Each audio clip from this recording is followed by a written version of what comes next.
Hello, welcome. Thank you for joining us on this edition of News 2. I'm Sandra Gumansing.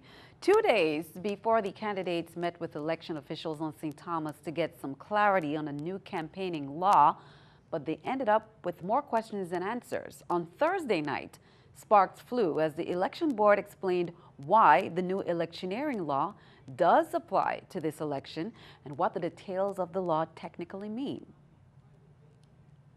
The new no electioneering law is causing some confusion among the different campaigns this year. During the candidates' meeting on Thursday evening, things got a little heated over how to interpret the 200 feet campaign-free zone around polling places.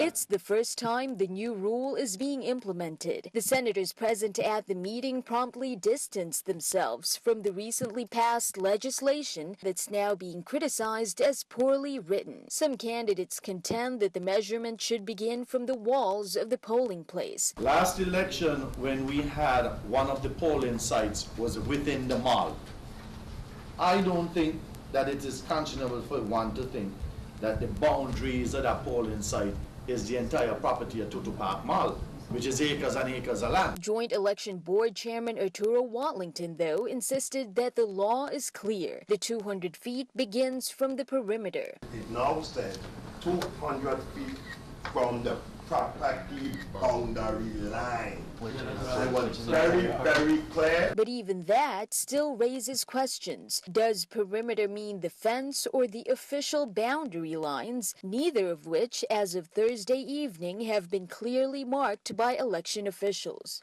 With all the confusion over the interpretation of this new law and the vague legal definition of electioneering, enforcement is now up to the police department, which has just been informed of their new mandate. It was even suggested that the law could be circumvented this primary if the police choose not to enforce it. But for some candidates, that's not an option. However bad the law is, it now needs to be fully enforced. We can't, and I'm not suggesting anyone is encouraging her to do it.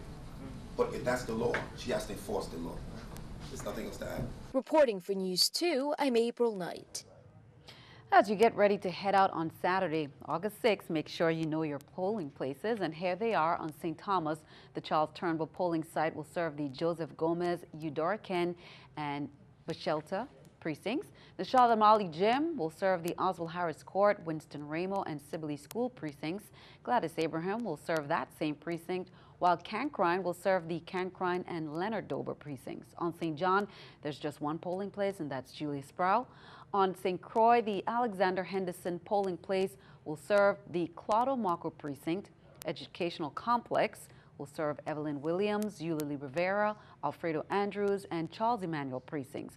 Ricardo Richards will serve the Lou Muckle precincts. Juanita Gardine will serve the John F. Kennedy and Elena Christian. D.C. Canagator Rec Center will serve the Florence Williams and Pearlie Lawson precincts. Please check with your local election offices for more information. Governor Kenneth Mapp traveled out of the territory on Thursday. The governor is traveling to Washington, D.C. and New York. The first stop, however, is D.C. to attend the National Association of Black Journalists Founders Reception, which is being held at the Nation Museum of African American History and Culture. The 2016 NABJ and NAHJ Annual Convention and Career Fair is the premier venue for journalism. Governor Mapp is also meeting with officials from the New York Police Academy, along with the VIPD officers who are currently training at the academy in that city. Mapp will return to the territory on Thursday, the 11th. Lieutenant Governor Osbert Potter is acting governor. An executive board meeting, however, of the Puerto Rico U.S. Virgin Islands High-Intensity Drug Trafficking Area Program. They held a meeting at Government House. Governor Mapp and National HIDA Director Gottlieb jointly welcomed over 50 participants to that meeting. The HIDA program is a national model for facilitating coordination and cooperation among federal, state, local, and tribal law enforcement agencies in the effort to combat drug-related safety and health consequences. Mapp is, in his opening remarks, reminded the audience of his commitment to fighting crime in the VI, much of which is tied to local drug trafficking and drug transshipping, by making resources available and removing interagency barriers.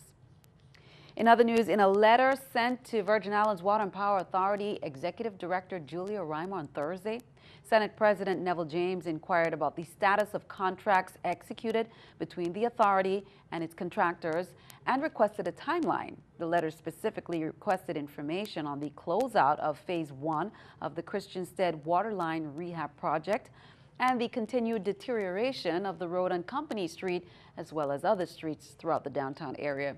James said he had spoken with Governor Mapp about concerns, and Mapp indicated that the Department of Public Works is waiting on WAPA to complete the piping project in order to repave the road. Turn our attention to the courts. Dwayne Wesselhoff, 29, pleaded guilty yesterday in federal court on St. Croix to possession of a firearm by an unlawful user of a controlled substance. According to court records on October 1st, 2015, agents from the DEA conducted a consent search at Wesselhoff's residence and uncovered a 9mm Luger pistol Wesselhoff admitted was his and a container with marijuana. He faces a maximum of 10 years and a maximum fine of $250,000. Also, Winston Curtis Venner, 34, pleaded guilty on August 4th, 2016 in federal court on St. Croix to felon in possession of a firearm. According to the plea agreement, police officers stopped Venner's vehicle on Rattan Road. Officers observed and seized a pistol from inside the vehicle. Venner faces a maximum of 10 years incarceration and a maximum fine of $250,000.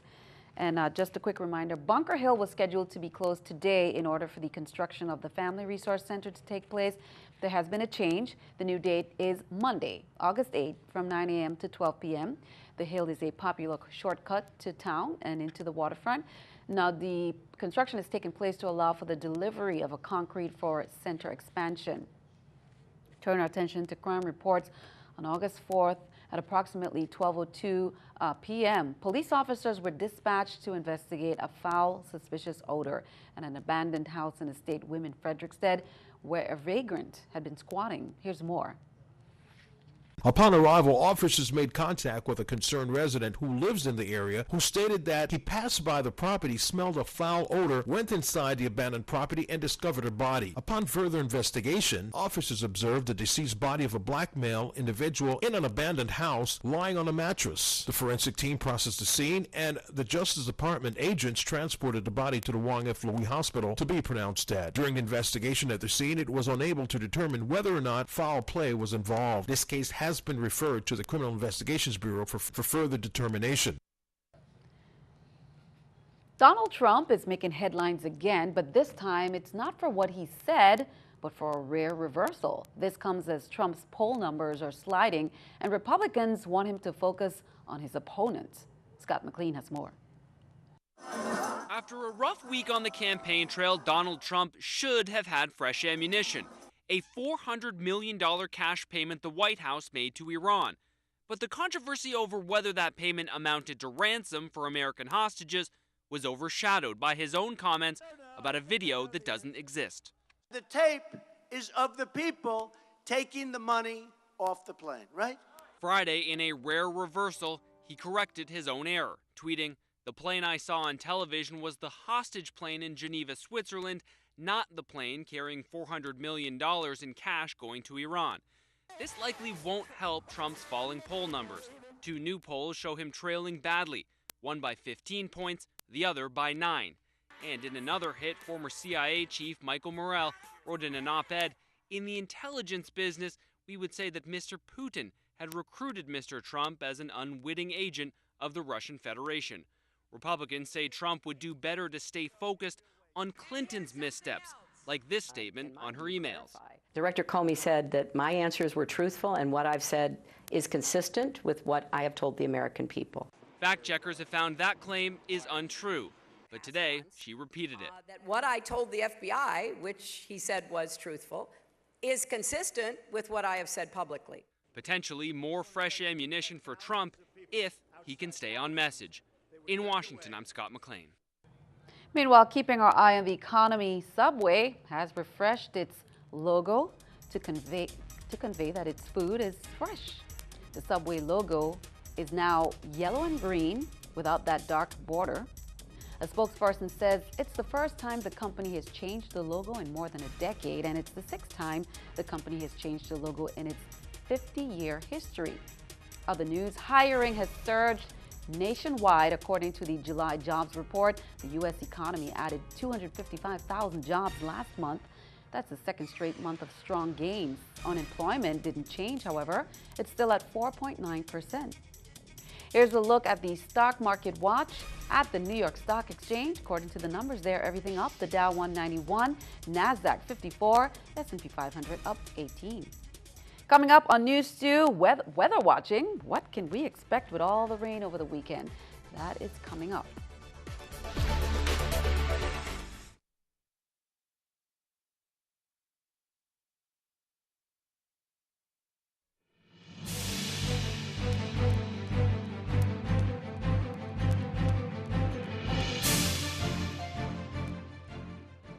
Welcome back. The VI legislature concluded its summer internship program at the Earl B. Otley Legislative Hall. Food, fellowship, and fond memories over the past 6 to 8 weeks were shared. Executive Director Ivor Stradiron presented certificates to the interns and encouraged them to continue to strive for the best.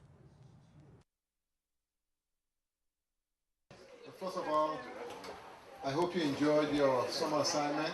You learned something new. And it gives you some type of idea of what you would like to do in the future. And I wish you, those that are going to college, I wish you luck. I wish you the best in your studies. And for those who are still in high school, I guess you can take what you learn here and apply it when it comes to being dedicated to your studies, your homework, etc. Okay? And it was nice having you here at the legislature during the whole summer. And I look forward to seeing you again next year, hopefully. Thank you. Hi everyone, my name is Adisha Penn. I am a senior attendant at Park Atlanta University. This summer I was employed by Senator Jeanette Million Young. I was able to work in the Business and Financial Management Office of the legislature. For my duties, I was able to take the position of Miss Margaret Richardson during her absence, and I was able to engage in everyday office activities such as filing, answering routine phone calls. Good job to all the students there, and that was Senator Marvin Blyden with some words of encouragement. A crime prevention camp held recently in Paul and Pearson Garden was held as a special event to remember victims of gunfire. VIPD Sergeant Bridget Cano said these young ones get it, and they use that opportunity to express themselves. The students read poems about the violence that continues to plague our communities and even discussed plans to combat the problem. Gunshots, fire here, then fire back, and what? Children laughing, having fun playing, trigger squeeze and bullet strain. If it could talk, what would it be saying? This one, that one, right here, got one. Now everyone can feel my power. Everyone will know the pain I deliver. Everyone will know despair. Weeping, screaming, life's fluids draining. Check. I am so good at what I do. They feast at my buffet of madness. Have some anger, have some fear, and for dessert, have some sadness. 1 hand, 2 hands, not enough, not enough. We need our hands in times so rough. Good job to all the students there. Virgin Islands Olympic Committee reminds everyone to support the athletes representing the U.S. at the Virgin Islands Rio 2016 Olympics. Laverne Jones, Kaylee Watson, Rex Tullius, Mohammed Halim, Eddie Lovett, Clayton Laurent Jr., and Cy Thompson. There's some pictures there, and you can find them on their Facebook page as they hang out. Now tonight, in front of the world, our 7 Olympic athletes, along with their coaches and team leaders, will march in front of the world for the opening of the Rio 2016 Olympic Games. They will be wearing hats with that traditional madras there, held in place by the official 2016 Virgin Islands Rio pin. You can learn more about our athletes again on their Facebook page at Virgin Islands Olympic Committee. And be sure to tune in for the opening ceremonies tonight at 7:30 p.m.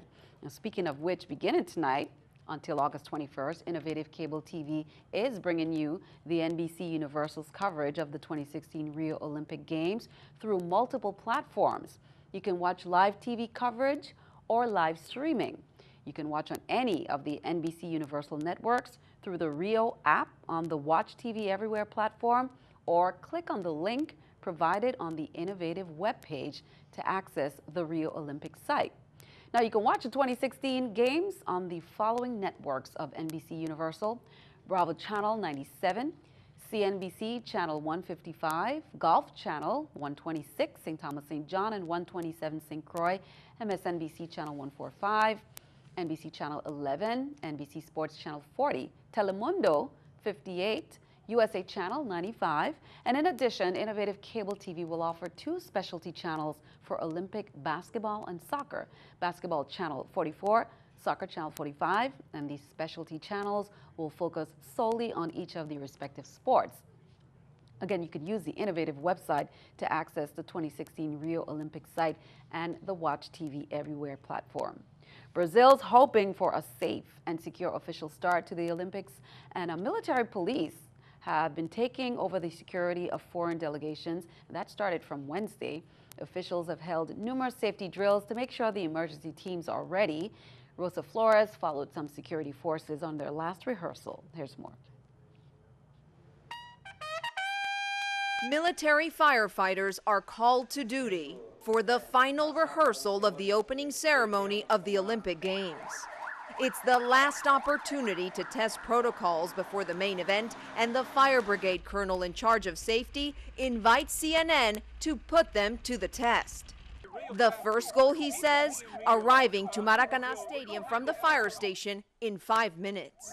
It's a way to check if everything is okay.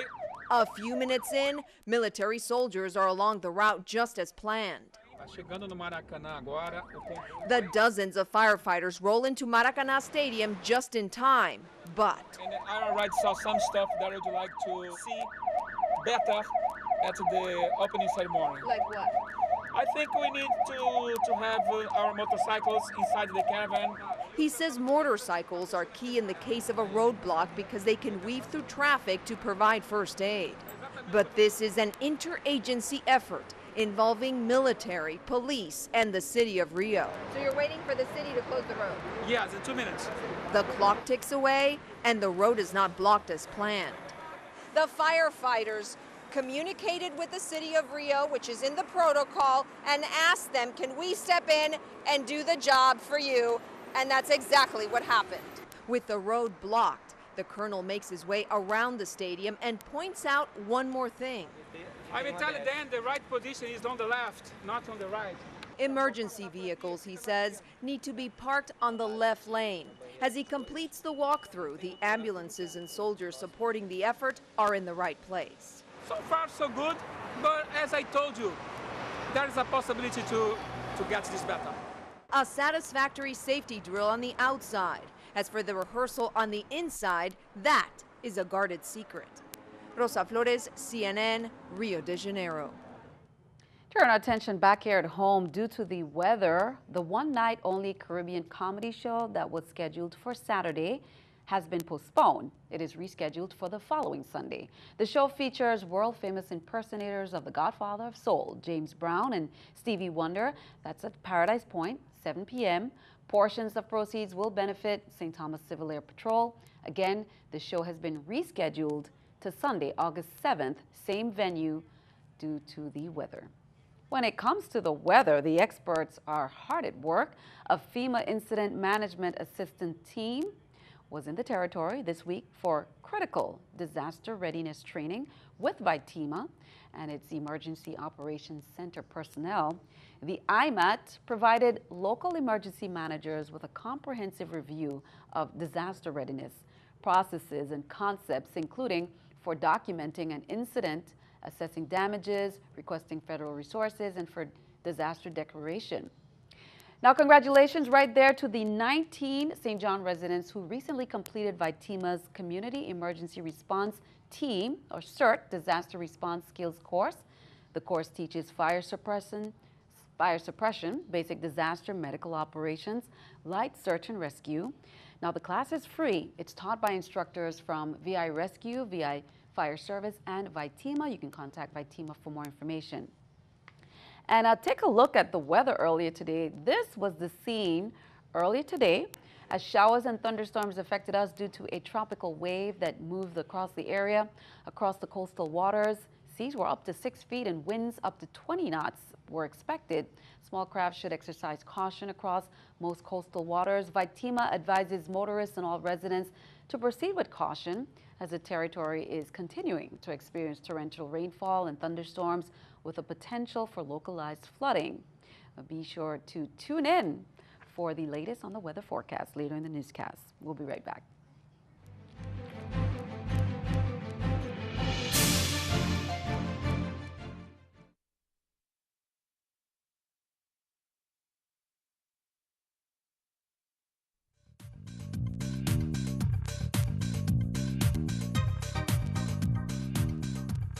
Happy Friday, and thanks so much for joining me. I'm Larissa Abreu with a look at your Virgin Island forecast. Here's a look at the Leeward Islands. On this Friday evening, we're dealing with rain and thunderstorms due to a tropical wave that's over the vicinity. And if you take a look at satellite and estimated radar behind me, we can see that batch of rain right near Puerto Rico, and we still have a couple of showers and storms right over the Virgin Islands. Here's a closer look, moderate rain across the area, and that's exactly what will continue to happen as we head towards tonight and even for the start of the weekend. So unfortunately, we're going to have these thunderstorms sticking around. Tonight, we anticipate a low of 81 degrees, once again with spotty storms. As we head towards the start of the weekend, temperatures will climb to 89 in St. John. We'll see thunderstorms in spots, and do keep in mind that some of these storms can be locally heavy at times. So just keep that in mind, folks, especially for people who are doing any planning. Maybe if you have outdoor plans, it's looking like you may want to keep those indoors. In St. Thomas, highs will climb to 89 with thunderstorms in spots. Over in St. Croix, similar here with a temperature of 90 expected Saturday afternoon with thunderstorms across the vicinity. Some of these storms can be locally heavy at times, prompting flooding in some spots. We did have a flood advisory that expired earlier this evening. I wouldn't be surprised if we have another flood advisory as we head towards the start of the weekend. What we do still have going on is a small craft. Please exercise caution. Moderate rip. We have a moderate rip current risk as well. Waves are between 4 and 6 feet in the Atlantic. Winds out of the east between 15 and 20 knots. Now in the Caribbean, very similar here with waves between 4 and 6 feet, winds out of the east between 15 and 20 knots. Small craft operators should exercise caution, and we also have a moderate rip current risk as well. Here's a look at the next 5 days over the islands. Once again, showers and storms on the prowl for the start of the weekend. On Sunday, that tropical wave will continue to press further off towards the west. We still have the possibility of a shower or two. It's going to be warm and humid Sunday, temperature of 91 expected. And then as we head towards Monday, more of a trade wind shower pattern here. Temperature of 91 expected Monday afternoon, and temperatures will remain in the 90s as we head towards Tuesday, Wednesday, and we'll finally see the sunshine returning by Wednesday, and it should be mostly dry by midweek. Sandy, back to you. Thank you for that, Larissa. Time for our news to weather picture there by Joshua Alexander, 9 years of age, representing Lockhart Elementary School, showing us some typical VI weather there, summer weather, and as indicated there in the picture. But we are experiencing wet conditions for now, the opposite going into the weekend, and things may start to clear up closer to Monday. Thank you for that. Send us your news to weather picture to the address on the screen. Be sure to include your name, age, school, brief description of your work of art, and then tune in to see it right here on NEWS2. We'd like to thank you for joining us for all the latest in news, weather, and sports. I'm Sandra Dumansing. Have a wonderful weekend.